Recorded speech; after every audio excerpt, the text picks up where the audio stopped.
السلام علیکم، آپ دیکھ رہے ہیں میرا ویلاگ، میں ہوں منہاج موسوی۔ ویورز، عمران خان پر ایک اور مصیبت، پہلے سائفر کیس، پھر توشہ خانہ کیس، اور اب عدت میں نکاح کا کیس، اور عدالت کی جانب سے 7 سال قید، 5 لاکھ روپے جرمانے کی سزا ہوئی ہے۔ نہ صرف عمران خان بلکہ ان کی اہلیہ کو بھی یہ برابر سزا دی گئی ہے۔ اس سے قبل توشہ خانہ کیس میں بھی کم و بیش برابر ہی سزا، جتنی عمران خان کو دی گئی اتنی ہی سزا بشریٰ بی بی کو دی گئی۔ عدت کا کیس 25 نومبر کو یہ پہلی مرتبہ یہ کیس جو ہے ایک سینئر صحافی ہیں عمر چیمہ صاحب، انہوں نے اس کو رپورٹ کیا تھا کہ عمران خان کا جو نکاح ہوا ہے بشریٰ بی بی کے ساتھ، یہ نکاح 18 فروری کو نہیں بلکہ یہ جنوری کے مہینے میں یہ نکاح ہوا ہے، اور جو عدت کا ٹائم پیریڈ ہے وہ مکمل نہیں ہوا ہے، اور اس طرح یہ خبر سامنے آئی۔ اور بدقسمتی ہے کہ اس وقت اگر اس خبر کو پی ٹی آئی خود چاہتی، آج جس مصیبت میں ہے، اصل میں یہ پی ٹی آئی کے وہ سپورٹرز آنکھیں بند کر کے طوفان بدتمیزی مچا دیتے ہیں، اور اس کا یقینی طور پر نگیٹو اثر پارٹی پر بھی پڑتا ہے اور پارٹی کی قیادت پر بھی پڑتا ہے۔ تو اس کیس پہ بھی ایسا ہی ہوا کہ اس کیس کو جتنی اہمیت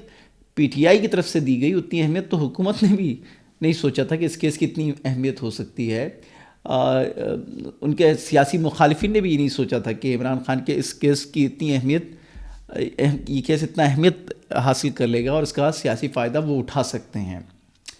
بہرحال عمر چیمہ صاحب کے خلاف آپ کو پتہ ہے کہ سوشل میڈیا پہ ایک طوفان بدتمیزی جو ہے مچائی گئی، اور ان کا جینا حرام کر دیا گیا تھا باقاعدہ، اور اس کے بعد پھر اس خبر کے بعد باقاعدہ پی ٹی آئی کی طرف سے اور ایک اسٹیٹمنٹ بھی جاری ہوا، اور اس نے اس خبر کو اور جو ہے اس کے اندر جو ہے انرجی ڈال دی، تاکہ یہ خبر جو ہے ایک دفعہ بہت سی ایسی خبریں ہوتی ہیں جو ایک بار منظر عام پر آتی ہیں، پھر اس کا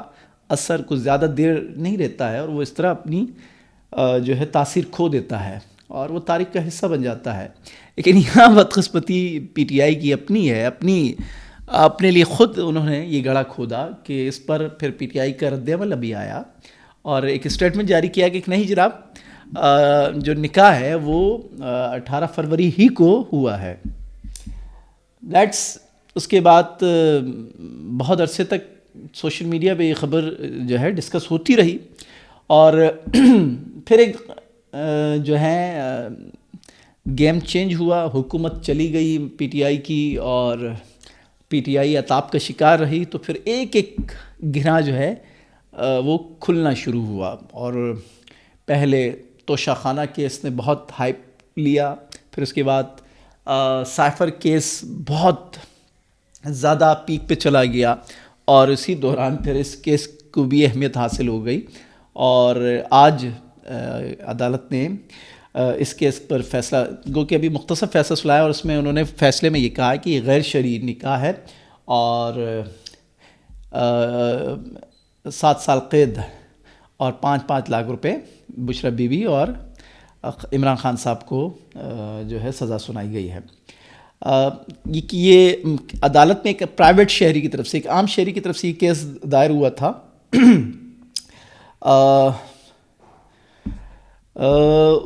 حنیف غالباً نام ہے، شاید میں غلطی پر نہیں ہوں تو محمد حنیف، انہوں نے یہ کیس دائر کیا تھا، اور یقینی طور پہ ایک پرائیویٹ شہری کسی کی آشیرواد اور کسی کے کہنے پہ ہی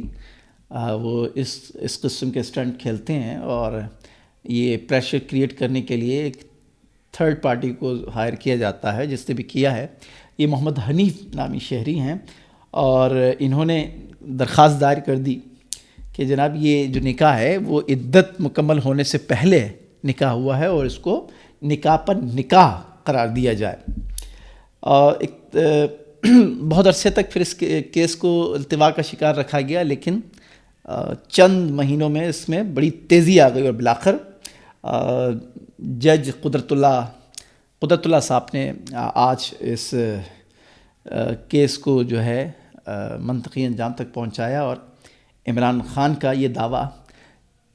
جو ہے غلط ثابت ہوا۔ گو کہ یہ دعویٰ بہت عرصے تک وہ کرتے رہے کہ یہ خبر غلط ہے، یہ پروپیگنڈا ہے، پی ٹی آئی کو ڈیفیم کرنے کی کوشش کی جا رہی ہے. ان کے سیاسی مخالفین جو ہیں وہ یعنی کہ میری شخصیت عمران خان اس کو متنازع کرنے کی کوشش کر رہے ہیں. اور ایسے بہت سے معاملات ضرور ہوئے ہیں. یا آپ کے علم میں ہوگا کہ اس سے پہلے ان کی دوسری شریک حیات ان کی کتاب سامنے آئی، پھر ایک اور خاتون ان کی کتاب، میں بھی ان کو نام لینا مناسب نہیں سمجھتا ہوں، انہوں نے ایک کتاب لکھی اور بڑی واہیات قسم کی کتاب لکھی، اور اس میں عمران خان کی شخصیت کو جس طریقے سے ملائن کرنے کی کوشش کی ہے. بہرحال اس معاشرے میں یہ بچکانہ حرکتیں ہیں. لیکن کیونکہ میری اپنی بھی دلچسپی اس کیس کے حوالے سے، میں نے کبھی اس پہ نہ کوئی ٹویٹ کیا میں نے، اور نہ کبھی میں نے اس پر کوئی تبصرہ کیا کسی سوشل میڈیا پلیٹ فارم پر، اور میں نے اس کو کبھی سنجیدہ بھی نہیں لیا تھا اس کیس کو. لیکن آج ویلاگ کرنے کا مقصد یہ ہے کہ اس کیس کو خراب کرنے میں خود عمران خان صاحب کا اپنا بھی عمل دخل ہے. اور پھر عدالت کے اندر انہوں نے جو یو ٹرن لیا، پھر اس کو کل کی ہیئرنگ میں انہوں نے اس کو ایکسیپٹ کیا. شاید یہ پی ٹی آئی کے بہت سے ورکرز کو اس بات کا نہیں پتہ ہوگا، اور جو کمرہ عدالت میں موجود تھے صحافی، وہ اس کو انہوں نے ریکارڈ پہ لایا ہوگا کہ عمران خان نے پھر ایکسیپٹ کیا. نہ صرف عمران خان نے ایکسیپٹ کیا بلکہ بشرا بی بی نے بھی ایکسیپٹ کیا کہ ان کا نکاح جو ہے وہ جنوری میں ہوا ہے، فروری میں نہیں ہوا ہے. اور اس طریقے سے جو ڈیوریشن بنتا ہے وہ عدت کی جو ایک معیار شریعت میں مقرر ہے کہ کسی خاتون کو جب آپ طلاق دیتے ہیں اور وہ خاتون دوسری شادی کرنا چاہے تو ایک خاص ٹائم پیریڈ ہے، اس سے پہلے وہ نکاح نہیں کر سکتی ہے، اور اس کو عدت کہتے ہیں. اور عدت سے پہلے کا نکاح غیر شرعی تصور کیا جاتا ہے. تو یہاں بھی انہوں نے ایڈمٹ کیا کہ یہ جنوری ہی کے مہینے میں نکاح ہوا تھا. اور اس کے بعد آج غالباً ان کے اس بیان کے بعد قدرت اللہ صاحب نے اس پر مختصر فیصلہ سنا دیا ہے، اور اس فیصلے میں انہوں نے کہا ہے کہ یہ غیر شرعی ہے. اچھا، کیونکہ یہ شرعی عدالتیں نہیں ہیں تو یہاں پر بھی سوال اٹھتا ہے کہ شرعی کی جو اصطلاح ہے یہ اختیار بھی شرعی عدالتوں کے ججز کو ہونا چاہیے کہ وہ اصطلاح استعمال کریں. باقی غیر قانونی ہے کہہ دیا کافی ہے، پاکستان کے قانون کے خلاف ہے یہاں تک بھی کافی ہے کہ ایک ایسے عدالت کے جج کو جس کا شریعت سے کوئی تعلق نہیں ہے، عدالت میں کوئی فیصلے شرعی نہیں ہوتے ہیں، قرآن سنت کے مطابق نہیں ہوتے ہیں. یہ تعزیرات پاکستان کی جو تعزیرات ہے یہ مکسچر ہے. اس میں 1935 کا 1931 کے جو سیکشنز ہیں وہ بھی ابھی تک ہمارے عدالتوں کے اندر یہ رائج ہیں، اور اسی کے تحت یہ فیصلے عدالتوں میں ہوتے ہیں. گو کہ ہم ایک اسلامی فلاحی ریاست میں رہتے ہیں، لیکن قانون جب بناتے ہیں تو ہم بہت سے مواقعوں پر شرعی معاملات کو، احکام الہی کو نظر انداز کرتے ہیں. تو یہاں پر عدالت نے یہ حکم جاری کیا کہ جناب یہ جو نکاح ہے یہ غیر شرعی ہے. تو اس پر یہ میرے ذاتی تحفظات ہیں. یہ اختیار صرف شرعی جج کو ہونا چاہیے، یا کوئی شرعی قاضی ہو تو اس کو یہ اختیار حاصل ہونا چاہیے کہ وہ یہ کہے کہ یہ غیر شرعی ہے. برا وقت ہے، اور ایسے وقت میں الیکشن کے لیے ابھی 5 دن باقی ہیں، اور پی ٹی آئی پہ ویسے ہی عتاب آیا ہوا ہے، لیکن مورال ابھی ڈاؤن نہیں ہے. پی ٹی آئی کے جو ورکرز ہیں، پی ٹی آئی کے جو کینڈیڈیٹس ہیں، ابھی بالکل نا امید نہیں ہے، وہ امید سے ہیں. اچھا، یہ امید سے ہیں میں ذرا آپ کوئی اور مطلب مت لیجئے گا کہ انہیں امید ہے کہ ان کے اوپر جو ہو رہا ہے یہ پی ٹی آئی کے، میرے جملے نہیں ہے، یہ پی ٹی آئی کا کلیم ہے کہ یہ سارا ریاستی جبر ہے، کسی کے کہنے پر یہ ہو رہا ہے، اور اس کا جو انتقام ہوگا وہ 8 فروری کو ووٹ کے ذریعے ہوگا. اور پی ٹی آئی کے جو سپورٹرز ہیں وہ پر امید ہیں کہ ان کے جو نامزد امیدوار ہیں، کیونکہ ان کے پاس پارٹی کا ٹکٹ نہیں ہے، پارٹی کا انتخابی نشان نہیں ہے، لیکن نظریہ موجود ہے، بیانیہ موجود ہے پی ٹی آئی کا، پی ٹی آئی کے قائد عمران خان کا بیانیہ موجود ہے، تو اس پر اور جو پی ٹی آئی کے قائد کے ساتھ جو سلوک ہو رہا ہے، جس طریقے سے تیزی کے ساتھ ٹرائلز ہو رہے ہیں اور تیزی کے ساتھ سزائیں ہو رہی ہے، کہیں 12 سال، کہیں 10 سال، اور اب 7 سال جو سزائیں ہو رہی ہیں، اس کا وہ انتقام لینا چاہتے ہیں، اور وہ انتقام ووٹ کے ذریعے لیں گے 8 فروری کو. تو یہ پی ٹی آئی کا کلیم ہے. بہرحال ایک بڑا فیصلہ ہے، اور بڑا فیصلہ اس لیے ہے کہ ایک بڑی پارٹی کے بڑے لیڈر ہیں، ورلڈ وائڈ ان کی شہرت ہے، پاکستان میں بہت مقبول ہیں، اور ان کے خلاف جو ہے یہ میرے خیال سے اب آخری اس نوعیت کی آخری کیسز ہیں. اس کے بعد ہوں گے جلا وغیرہ کے کیسز ہوں گے، اور کئی مقدمات ان پر ہیں، وہ الگ ہیں، لیکن اس نوعیت کے جو بڑے کیسز تھے، جس میں سائفر کا توشہ خانہ اور اب یہ عدت کا کیس، یہ فیصلہ ہو گیا، اور اب قانون کی نظر میں عمران خان ملزم سے مجرم ٹھہرے گئے ہیں. اب پارٹی پہ اس کے کیا اثر ہوگا؟ یقینی طور پر پارٹی پر اثرات اس کے ہوں گے. ایسے بہت سے بھی ورکرز ہیں کہ جو عمران خان صاحب کو ایز اے لیڈر الٹرنیٹ کے طور پر، یہ میں ورکرز کی بات نہیں کر رہا ہوں کہ جو بہت گہری وابستگی ان کے ساتھ ہو، ایسے بہت سے نیوٹرلز ہیں جو عمران خان کو ووٹ دیتے ہیں ان کی شخصیت سے متاثر ہو کر، اور گو کہ انہوں نے بڑی بڑی باتیں کی ہیں، ریاست مدینہ کی بات کی، فلاحی ریاست کی بات کی. تو ایک لطیفہ بھی یاد آ گیا کہ اچھا ہوا کہ ریاست مدینہ عمران خان صاحب نے نہیں بنائی.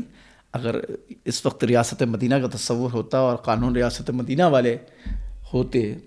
تو جس قسم کے سنگین الزامات پر مجرم وہ ٹھہرے ہیں تو سزائیں بھی بڑی خطرناک ہوتی. تو ہوگا کچھ نہ کچھ تو اثر یقینی طور پہ ہوگا. ووٹرز اور جنہوں نے ایک امیج کریٹ کیا ہوا تھا اپنے ذہنوں میں عمران خان کے حوالے سے، اور آپ کو پتہ ہے کہ کیونکہ پاکستان میں لٹریٹ لوگوں کی تعداد کم ہے، شعور کی منزل کھوکھلی ہے، اور انسانی اقدار کی بنیادیں کمزور ہیں. تو ان کمزور بنیادوں پر پاکستان کا معاشرہ کھڑا ہے، اور اسی معاشرے کا ایک بہت بڑا حصہ جو عمران خان کو سپورٹ کرتا ہے، یقینی طور پر ان سب چیزوں کی وجہ سے اس پر اس کا اثر ہوگا. جنہوں نے عمران خان کو ایک الگ ہی مخلوق اپنے ذہن میں تعبیر کیا ہوا ہے، تو جب یہ باتیں کھلیں گی، اور اچھا ان میں حقائق بھی ہیں، ایسا نہیں ہے کہ ساری فیک کوئی غلط قسم کے ان کے خلاف مقدمے بنے ہیں. یہ یاد رکھیے گا ان کے اوپر جتنے بھی مقدمے بنے ہیں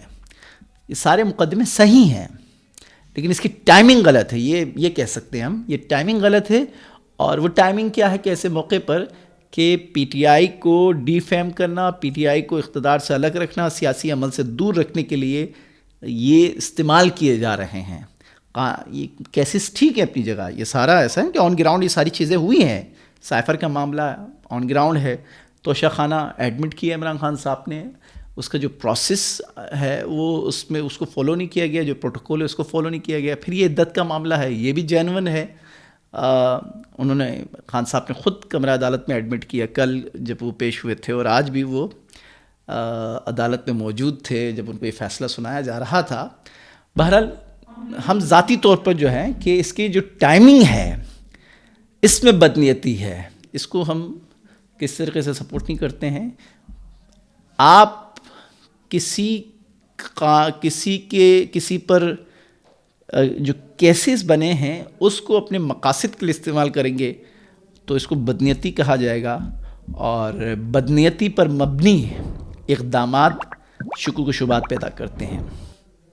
آج کے لیے اتنا ہی. منہاج موسیقی کو اجازت دیجیے. اللہ نگہبان.